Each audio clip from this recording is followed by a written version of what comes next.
കല്ലിപ്പിച്ച് അത് ഒരു ഫാബ്രിക്കേറ്റഡ് വാർത്തയാണെന്ന് അറിഞ്ഞിട്ടും ഇനി എൻ്റെ ഇതിൽ ഏറ്റവും വലിയ സങ്കടകരമായ കാര്യം എന്ന് വെച്ചാൽ ഇതിൽ എൻ്റെ ഒരുപാട് സുഹൃത്തുക്കൾക്ക് ഇത് ടൊവിനോ മാറ്റർ വളരെയധികം ഫേക്ക് ആണെന്ന് അറിയാം. എല്ലാവർക്കും അറിയാം, ഇതിൽ ഇൻവോൾവ് ആയ എല്ലാവർക്കും അറിയാം. ആരും അത് സമ്മതിക്കുന്നില്ല. ബിക്കോസ് അത് എന്നോടുള്ള വൈരാഗ്യം ഇയാളുടെ മാറ്ററിൽ അത് ഉപയോഗിച്ചത്.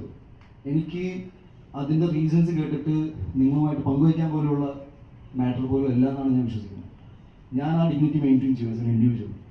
ബിക്കോസ് ഒരു സിനിമാ നടൻ എന്നതിൽ ഞാൻ എൻ്റെ വ്യക്തി ജീവിതത്തിൽ നടക്കുന്ന കാര്യങ്ങൾ അന്വേഷിക്കാൻ എൻ്റെ അച്ഛനമ്മ ഇപ്പോൾ ജീവിച്ചിട്ടുണ്ട്. അവരില്ലാത്ത സമയത്ത് നമുക്ക് ആലോചിക്കാം. അല്ലെങ്കിൽ അല്ലാത്ത കാര്യങ്ങളിൽ പിന്നെ ഉണ്ണി പറഞ്ഞിട്ട് അത് ചെയ്തു പറയുന്നത് വളരെ റോങ് ആയ കാര്യങ്ങളാണ്. എൻ്റെ പ്രൊഫഷണൽ ലൈഫിൽ നടക്കുന്ന കാര്യങ്ങളെക്കുറിച്ച് ഇയാൾക്ക് ഒരു ബോധം ഇല്ല, ഒരു ഐഡിയ ഇല്ല എന്ന് പറയുമ്പോൾ തന്നെ ഞാൻ പറയുന്നു അയാൾ ഒരു മാനേജർ കപ്പാസിറ്റിയിൽ നിൽക്കുന്ന ആളല്ലാത്തതുകൊണ്ടാണ്.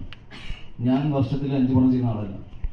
എനിക്ക് എൻ്റെ ഇഷ്ടത്തിന് ഞാൻ ആഗ്രഹിക്കുന്ന പോലെ സിനിമകൾ ചെയ്യാനുള്ള സ്പേസ് ആയിരുന്നു.